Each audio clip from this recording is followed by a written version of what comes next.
E aí, galera, tudo bem? Boa tarde, bom dia, boa noite para você. Não sei que hora você vai estar vendo o vídeo, né? Mas eu estou aqui para a gente dar continuidade às nossas aulas. Espero que você tenha feito aí uma boa pesquisa, uma boa atividade da nossa última, né? Estamos estudando o mundo da Grécia Antiga. E muitas vezes os alunos, um ou outro, alguns alunos vêm falando assim, professor, qual que é a importância de estudar a Grécia Antiga? Todos os nossos costumes, a nossa maneira de pensar, a nossa filosofia, ela tem como herança, ou seja, ela tem como contribuição direta esse pensamento do mundo grego. As nossas necessidades de fazer política e guerra e paz, elas passam por meio de métodos que nós herdamos da Grécia Antiga. Ou seja, nós precisamos de estudar a Grécia Antiga para entender a nossa cultura. E hoje o nosso papo da nossa aula aqui vai ser muito sobre cultura. Afinal, o que é a cultura? É um grande mistério para muitas pessoas. Mas a cultura ela vem sendo profundamente estudada. Tem milhares de autores, como Roger Chartier, que estudam profundamente a origem da cultura e como ela existe. Nós temos a cultura econômica, nós temos a cultura política, nós temos a cultura social, que diz respeito a festas, que diz respeito às celebrações. O próprio ato de fazer aniversário é uma cultura, já parou para pensar? Contar os anos da sua vida. Isso não é uma necessidade. Os animais não sabem quantos anos eles têm, não é verdade? Qual a necessidade de você contar, celebrar, fazer uma festa em nome da sua própria existência? O ser humano é o único ser no planeta que tem consciência de que vai morrer. O ser humano, por causa disso, começa então a construir toda uma imaginação, né? uma crença muito criativa, inclusive, a respeito do que é a vida e do que é a morte. E a crença que nos redoma, a crença que nos envolve, ela é da Grécia Antiga. Em grande parte, as nossas crenças, as nossas tradições, elas são muito conectadas à Grécia Antiga. Quer ver uma ideia muito comum que até hoje nós temos como herança e que eu vou começar a ditar para você aqui, que você vai escrever para mim no seu caderno, é o seguinte, ó. Cultura, tá? É o título, né? Na Grécia Antiga. É o que nós vamos estudar, né?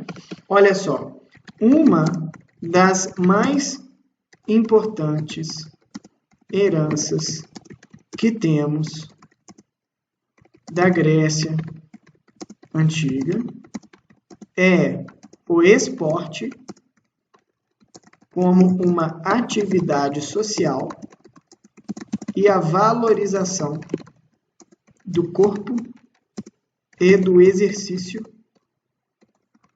físico. Olha só que bacana. Na Grécia Antiga, não existiam atletas profissionais, mas as Olimpíadas, promovidas todo ano, vêm da Grécia Antiga.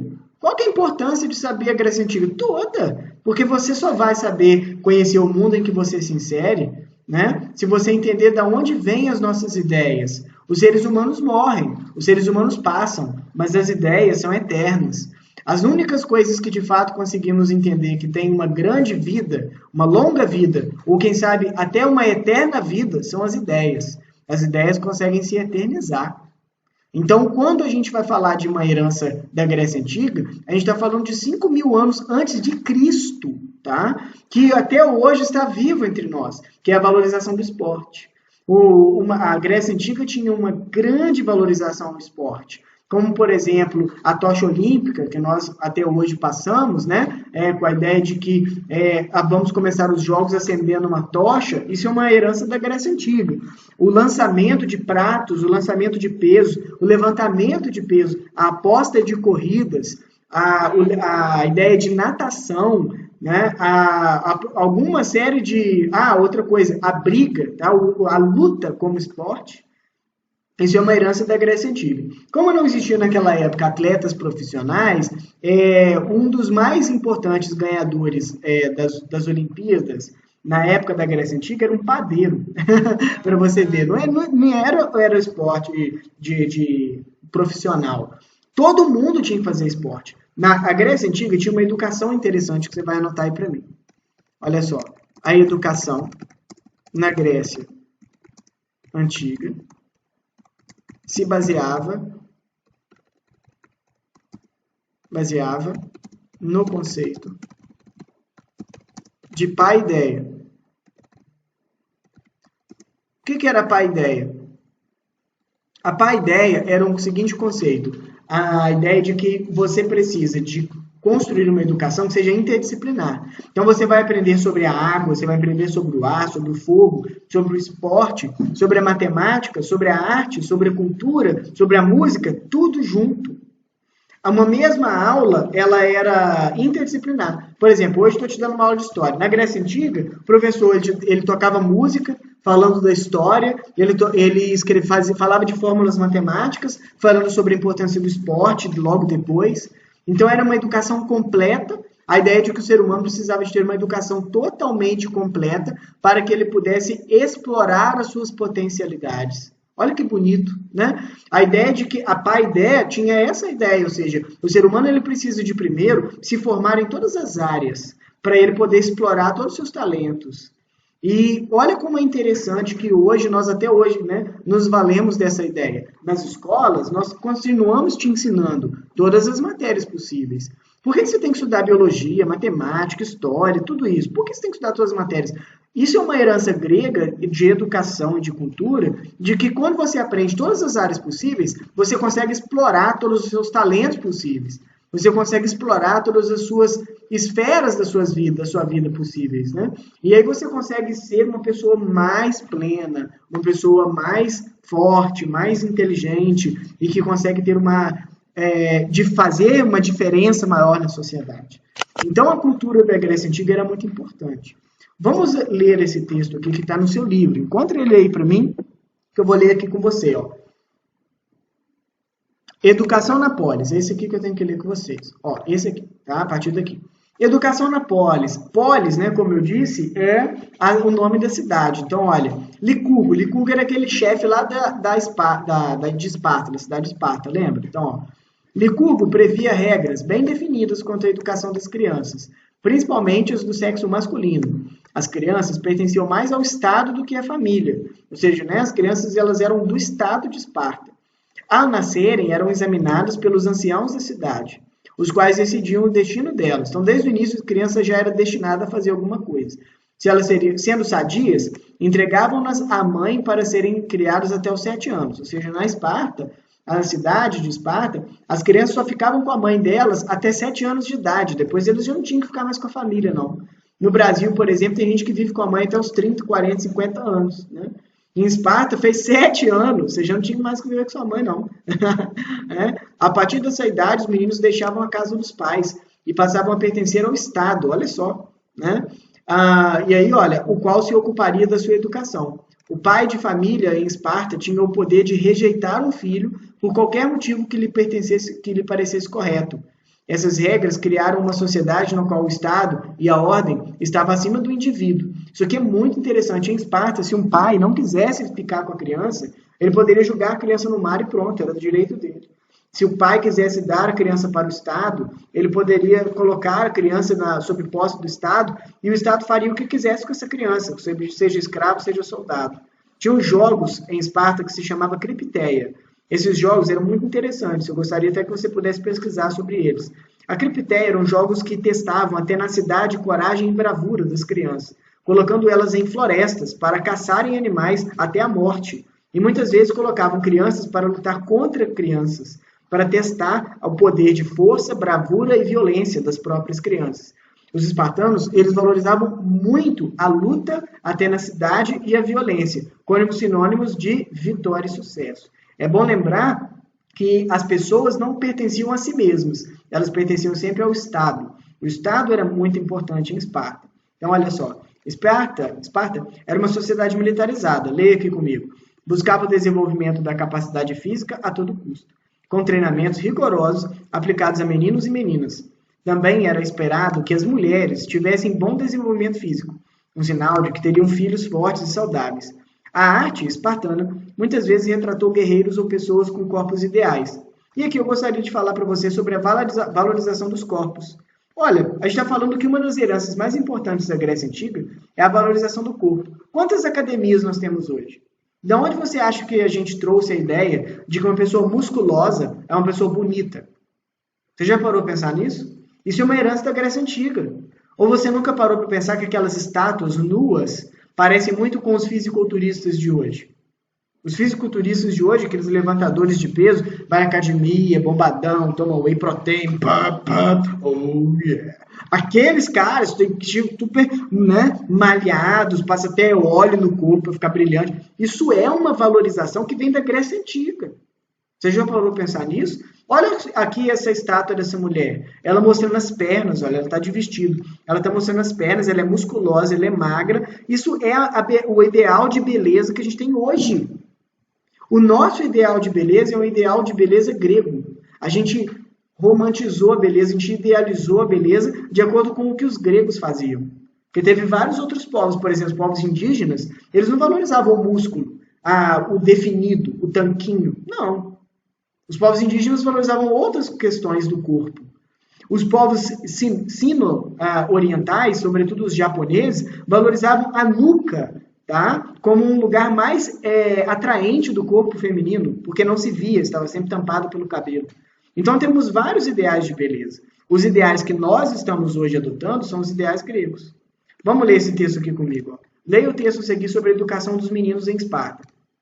Quando os meninos completavam 7 anos, ele próprio, Licurgo, ou seja, o chefe de Esparta, os tomava sob sua direção, submetia-os a um regulamento e a um regime comunitário para acostumá-los a brincar e a trabalhar juntos. A educação era um aprendizado de obediência. Ensinavam a ler e a escrever apenas o estritamente necessário. Tá? Então, eles não ficavam estudando literatura longamente em Esparta, não. Era bem assim, radical, bem direto, bem objetivo. O resto da educação visava acostumá-los à obediência e torná-los duros à adversidade e fazê-los vencer no combate. Ou seja, Esparta era educar para a violência. Do mesmo modo, quando cresciam, eles recebiam um tratamento mais severo. Raspavam a cabeça, andavam descalços, tais eram seus hábitos. Tá? Quando completavam 12 anos, não usavam mais camisa, só recebiam um agasalho por ano. Você recebia um agasalho por ano, você não podia usar camisa depois dos 12 anos de idade. Tá? Então era um jeito assim, de te educar a natureza ao extremo, olha só que loucura. As meninas também eram treinadas em atividades que objetivavam fortalecer o corpo. Depois de casadas, elas deveriam dar à luz a crianças sadias, que seriam os futuros guerreiros de Esparta. As mulheres espartanas recebiam uma educação voltada ao Estado e controlada pelo Estado, mas tinham mais liberdade social do que as atenienses e autonomia, ou seja, em Esparta, as mulheres tinham mais liberdade que em Atenas, olha só, né? Para tomar decisões importantes em relação à casa e ao trabalho. Podiam fazer atividades físicas, então as mulheres também eram valorizadas como musculosas, tá aqui a estátua, que não me deixe mentir, a estátua de bronze de uma menina correndo de 11 centímetros de altura, de 500 a.C., está no Museu Britânico de Londres, né? Então, olha só que bacana, né? Controlada por ele, mas tinham mais liberdade social do que as atenienses e autonomia. Beleza. Aqui, ó, podiam fazer atividades físicas e participar dos festivais ao ar livre com outras mulheres. Agora, como que é a cultura em Atenas? Vamos dar uma olhada. Em Atenas, somente os meninos iam para a escola. Leia aqui comigo. Olha só, em Esparta, as meninas e os meninos iam estudar. Em Atenas, não. Só os meninos, tá? Iam para a escola. Aos 7 anos lá, eles aprendiam a ler, escrever e fazer contas, além de estudar música e literatura. Então, a educação em Atenas ela era mais ampla, mas ela só era para o sexo masculino. A educação física era disciplina indispensável. Hoje, muitas vezes, você fala, para que serve a educação física? O corpo e a mente trabalham juntos, né? E aí, eles valorizavam muito a educação física em Atenas, tá? Para adquirir o equilíbrio e a harmonia entre intelecto e físico. Essa ideia de que a mente e o corpo trabalham juntas é uma herança da Grécia, olha só. O serviço militar era prestado, dos 18 aos 20 anos, ou seja, fez 18 anos até 20 anos tinha que prestar serviço militar, você tinha que ser soldado, etc. Bem diferente de Esparta, tá vendo? Que com 12 anos você já ia para a floresta, ficava sem camisa, treinava o dia inteiro. Após esse período, o jovem ateniense prestava juramento e fidelidade à pátria de Atenas e às leis e tornava-se um cidadão, né? A educação das mulheres estava reservada à casa, e não era permitido a elas intervir nos assuntos políticos. Então, as mulheres não tinham liberdade de falar nada sobre o que pensavam. Está aqui uma mulher espartana, né? Aqui, ó, a figura da mulher espartana, né? fazendo exercício físico, tinha 11 anos essa menina aqui, e está aqui a mulher ateniense. Olha só que diferença, né? Cidades do mesmo lugar. Essa aqui é a mulher costurando, olha lá, é a estátua de uma mulher costurando, né? Placa em alto relevo com uma mulher grega do século V, né? Antes de Cristo, está no Museu do Louvre, na França. Então, olha só que impressionante essa questão cultural, né? Numa cidade, as mulheres não eram permitidas participar do exército, na outra, elas eram permitidas a serem soldadas. Impressionante. Olha como é que a cultura é um negócio formidável, né? A cultura é um negócio instigante, misterioso. Após esse período, a jovem ateniense prestava juramento e fidelidade à prática. Beleza. Então, ó, a educação das mulheres estava reservada à casa e não era permitido a elas intervir nos assuntos políticos. Não eram bem vistas quando frequentavam os lugares públicos, como a ágora. As residências tinham um lugar reservado só para elas. O gineceu, onde passavam grande parte do seu tempo dedicando-se a tecer, fazer roupa, né? Fiar e cuidar da educação dos filhos e a fazeres domésticos. Além disso, a mulher, mesmo tendo que responder sempre ao marido, deveria administrar os escravizados, verificar suas tarefas, gerenciar as provisão em comida, tá? E água, entre outras atividades. Dessa forma, seu papel não era de forma alguma irrelevante, ou seja, as mulheres eram muito importantes na Grécia Antiga, mas elas tinham, né, em Atenas também, né? Mas elas tinham um papel muito diferente das mulheres de Esparta. Muito bem, pessoal. Então veja que a cultura é muito diferente. Em Esparta, inclusive, os deficientes físicos, em Atenas também. Sabe o que eles faziam com os deficientes físicos? Se nascesse lá, sei lá, com um problema mental, sem um braço, sem uma perna, ou alguma deficiência cognitiva, eles te sacrificavam, né? Eles não cuidavam dos deficientes físicos, porque eles queriam, entre aspas, purificar a sociedade, né? Você não podia ter uma pessoa deficiente naquela sociedade, não tinha estudo de medicina nem nada, eles matavam as pessoas que tinham algum tipo de necessidade especial, tá? Então, surdo, mudo, qualquer necessidade especial, eles matavam, dificilmente eram criados. Então, essas características são da cultura. Então, afinal, estamos estudando cultura nessa aula, e o que você vai fazer pra gente? Olha só, você vai escrever aqui pra gente, ó, né? Você vai escrever aqui pra mim, olha só, pesquisar e fazer um trabalho, ok? Um trabalho valendo, ok? Valendo ponto, ok? Valendo ponto. Eu ainda vou decidir quanto vai valer esse trabalho, tá? Mas de qualquer maneira, vale 5 ou 10, tá, pessoal? Vai valer 5 ou 10 pontos. Tá? Se eu não me engano, 5 pontos. É porque eu tenho, pela nossa programação, nós fizemos uma prova, todas as atividades que vocês mandaram até agora, eu estou olhando, eu estou corrigindo, eu estou avaliando, vai valer 5, tá? Então é isso, o trabalho vai valer 5. É melhor dessa maneira, né? Porque fica bem distribuída a pontuação. Então esse trabalho que eu vou pedir aqui vale 5, tá? Então nós vamos fazer um trabalho valendo ponto, tá? Que é o seguinte, né? Um resumo sobre o que é cultura, e como era a cultura em Esparta e Atenas, tá?